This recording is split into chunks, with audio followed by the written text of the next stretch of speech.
स्वागत दोस्तों, आगे चलो के सामने मोदी चलेंगे। सबसे पहले सबसे बड़ी ट्रैप बताएंगे दोस्तों, बिहार के अंदर एआईएमआईएम को एक आरजेडी ने ऐसे ट्रैप में फंसाया है जहां पर उनको माननी पड़ेगी बात। बताएंगे किस तरीके का है पूरा मामला, जहां पर राज्यसभा की एक सीट को लेकर चल रहे संघर्ष के बीच में आरजेडी ने एक दमदार उम्मीदवार को मैदान में उतारने का फैसला लिया है कि एआईएमआईएम भी पूरी तरीके से है मजबूत। बताएंगे डिटेल में क्या है पूरा मामला। इसी के साथ में चलेंगे एक और बड़ी खबर की तरफ दोस्तों, जहां पर इंडिया और अमेरिका के बीच में ट्रेड डील होने के बावजूद 126% का नया टैरिफ का बम फोड़ा गया है। बताएंगे डिटेल में क्या है पूरा मामला और किस तरीके से फिर से कांग्रेस पार्टी ने आलोचनाओं के मिसाइल दागने शुरू कर दी है। बताएंगे डिटेल में क्या है पूरा मामला। इसी के साथ में एक एक करके चलेंगे आज की सारी बड़ी अपडेट। लेकिन उससे पहले अगर आप भी मानते हैं कि इंडिया गठबंधन की सारी पार्टियों का एकजुट होकर यह सुनिश्चित करना चाहिए कि राज्यसभा का मेंबर जो जीत कर जाए वो इंडिया गठबंधन की विचारधारा वाला होना चाहिए और धर्मनिरपेक्ष यानी सेकुलर के साथ साथ डेमोक्रेटिक यानी लोकतांत्रिक होना चाहिए। डेमोक्रेटिक और सेकुलर वाली जिसकी विचारधारा है वही जीत कर आगे जाना चाहिए। तो इस वीडियो को लाइक करके लाल बटन दबाकर चैनल को सब्सक्राइब करके बेल आइकन दबाकर कमेंट बॉक्स में अपनी राय जरूर लिखकर बताएगा दोस्तों। ज्यादा से ज्यादा वीडियो को शेयर कीजिएगा। चलते हैं सबसे पहले सबसे बड़ी ब्रेकिंग न्यूज अपडेट की तरफ, जिसमें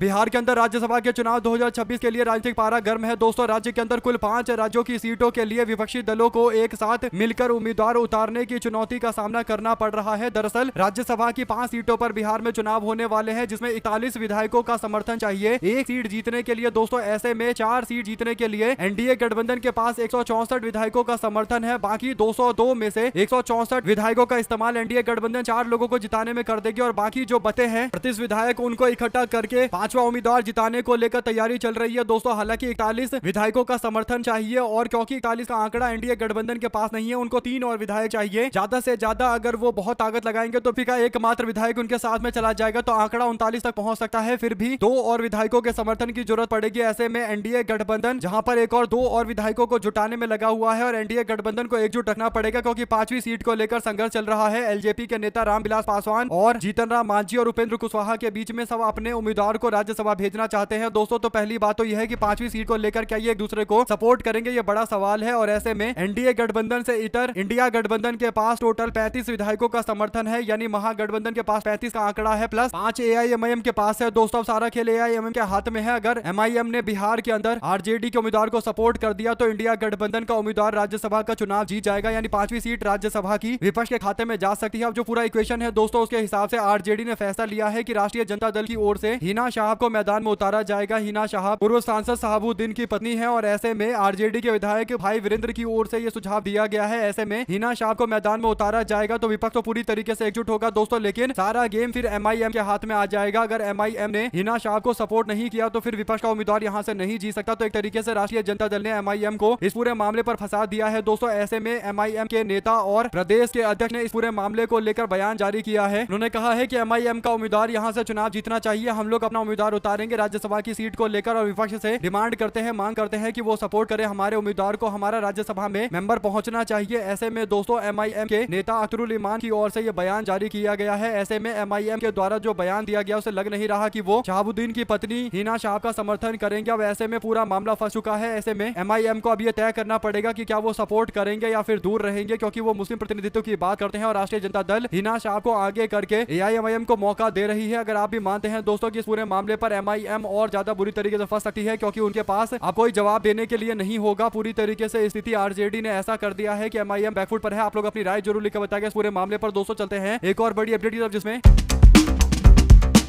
बीजेपी के 2 नेता जिसमें कॉमर्स मिनिस्टर पीयूष गोयल और दूसरे विदेश मंत्री एस जयशंकर ने अमेरिका के साथ में ट्रेड डील किया था, व्यापार सौदा किया था। हालांकि ट्रेड डील किस तरीके का हुआ कुछ अता पता ही नहीं चला, क्योंकि ट्रेड डील को लेकर ना तो राष्ट्रपति ट्रंप ना नरेंद्र मोदी की ओर से सिग्नेचर करते हुए कोई तस्वीर डाली गई और ट्रेड डील कैसा हुआ ये भी कई सारे सवालों को जन्म देता है दोस्तों, क्योंकि ट्रेड डील के अंदर भारत रूस से तेल नहीं खरीदेगा, ये बात बार बार ट्रंप बोल रहा है और बीजेपी के लोग इस पर चुप्पी साध कर बैठे हुए हैं दोस्तों। दूसरी ओर बीजेपी की सरकार इस बात पर राजी हो गई है कि अमेरिका का $500 बिलियन का जो एक्सपोर्ट है, जो निर्यात है, वो भारत के अंदर आएगा और भारत में बेचने दिया जाएगा। भारत के मार्केट का पूरी तरीके से एक्सेस दिया जाएगा अमेरिका को, जो साफ तौर पर एक तरफा अमेरिका के समर्थन में किया गया डील है। ऐसे में दोस्तों जब डील हो चुका है तो उसके बाद भी अमेरिका के राष्ट्रपति ट्रंप ने एक और नया बम फोड़ा है। अमेरिका के राष्ट्रपति ट्रंप ने भारत के ऊपर 126% का टैरिफ बम फोड़ा है दोस्तों, यानी जो भारत से सोलर एनर्जी के प्रोडक्ट जाते हैं, सोलर पैनल जाता है, सोलर से जुड़ी चीजें जाती हैं, उन सब पर 126% का प्रारंभिक शुल्क लगाया गया है। यानी यानी टैरिफ लगाया गया है, जिसे भारत के अंदर जो सोलर पावर की चीजें बनती है, सोलर का पैनल हो या फिर और भी जो सोलर पैनल लगाने के लिए चीजें इस्तेमाल की जाती है दोस्तों, उस पर 126% का टैरिफ लगाया गया है। सवाल सबसे बड़ा यह है कि जब भारत और अमेरिका के बीच में व्यापारिक सौदा हो चुका है यानी ट्रेड डील हो चुका है, तो फिर ये 126% का टैरिफ बम्बू नया फोड़ा गया है। इस पर जवाब देना चाहिए। आप लोगों की जो भी राय है दोस्तों लिखकर जरूर बताएगा। ज्यादा से ज्यादा वीडियो को शेयर कीजिएगा। चलते हैं एक और अपडेट की तरफ, जिसमें यूजीसी बिल को लेकर भी नया विवाद एक बार फिर से उपस्थित हुआ नजर आ रहा है। खबर यह है कि बीजेपी के सांसद ही इस पूरे मामले को लेकर एक दूसरे से भिड़ते हुए नजर आने लगे।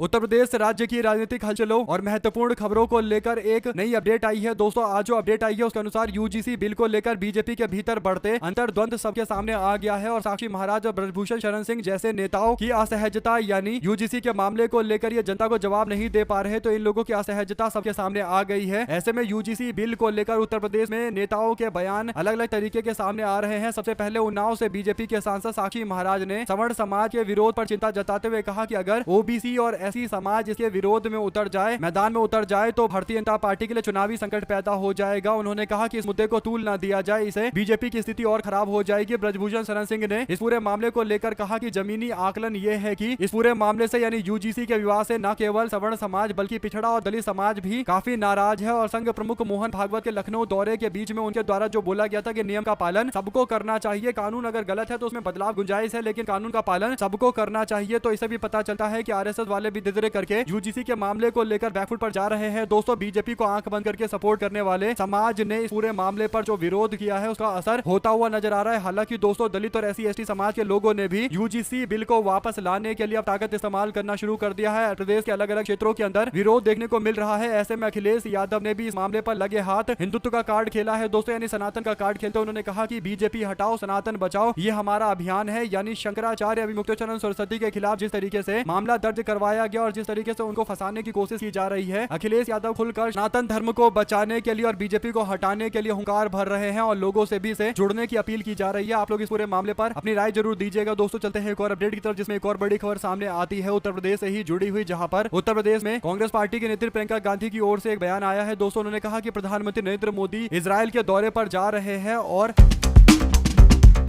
प्रियंका गांधी ने साफ तौर पर कहा कि इजरायल और फिलिस्तीन के मामले को लेकर भारत का हमेशा से स्टैंड रहा है कि भारत फिलिस्तीन के साथ में खड़ा रहा है और इजरायल के कब्जे का विरोध करता रहा है। लेकिन बीजेपी के लोग अब जिस तरीके का रवैया दिखा रहे हैं, खासकर प्रधानमंत्री नरेंद्र मोदी जो गले लग रहे हैं, इसकी आलोचना शुरू कर दी गई है दोस्तों। कांग्रेस के नेता जयराम रमेश ने पोस्ट करते हुए कहा कि 20 मई 1960 को जवाहरलाल नेहरू गाजा में गए थे। उन्होंने संयुक्त राष्ट्र के आपातकालीन बल की भारतीय टुकड़ी से मुलाकात की थी और 29 नवंबर 1981 को भारत ने फिलिस्तीन के साथ एकजुटता प्रदर्शित किया था। एक स्मारक डाक टिकट भी जारी किया गया था। 18 नवंबर 1988 को भारत ने औपचारिक रूप से फिलिस्तीन को राष्ट्र की मान्यता दे दी थी। उन्होंने कहा कि वो एक अलग युग था और भारत के प्रधानमंत्री बेशर्मी से इजरायल के प्रधानमंत्री को पहले गले नहीं लगाते थे। उन्होंने कहा कि गाजा को मलबे और धूल में बदल दिया गया, जो कब्जे वाले वेस्ट बैंक में अवैध बस्तियों के विस्तार की योजना बना रहा है, उसे गले मिल रहे हैं नरेंद्र मोदी और कांग्रेस पार्टी के दोनों नेताओं ने नाराजगी जताई है। एक और जयराम रमेश की ओर से भी इस मामले पर बीजेपी वालों को आईना दिखाया गया है, तो दूसरी ओर प्रियंका गांधी ने भी कहा कि नरेंद्र मोदी को फिलिस्तीन भी जाना चाहिए था। फिलिस्तीन और इजरायल को लेकर भारत की नीति हमेशा स्पष्ट रही है। भारत फिलिस्तीन को एक संप्रभु देश के तौर पर देखता है। ऐसे में दोस्तों अगर आप भी मानते हैं कि बात एकदम सही है और इस पर जरूर बीजेपी सरकार को घेरा जाना चाहिए कि दुनिया भर के अंदर इजरायल के प्रधानमंत्री नेतन्याहू को एक नरसंहार करने वाले व्यक्ति के तौर पर जाना जाता है, यानी हत्या करने वाले व्यक्ति के तौर पर जाना जाता है। इस पर कई तरीके के आपराधिक मामले भी चल रहे हैं और दुनिया भर के कोर्ट के अंदर भी घसीटने को लेकर लगातार तैयारियां चल रही है दोस्तों। और ऐसा व्यक्ति है नेतन्याहू जिसके आसपास भी लोग दिखना नहीं चाहते, इसे उनकी भी छवि खराब होगी, लेकिन इसके बावजूद बीजेपी के लोग अपने नेता को वहां भेज रहे हैं, तो जवाब तो देना चाहिए। आप लोग अपनी राय जरूर लेकर आएगा। बहुत बहुत धन्यवाद सभी दोस्तों, भाइयों, बहनों, मित्रों का जुड़े रहने के। जय हिंद, जय भारत। जैसे वीडियो को शेयर कीजिएगा।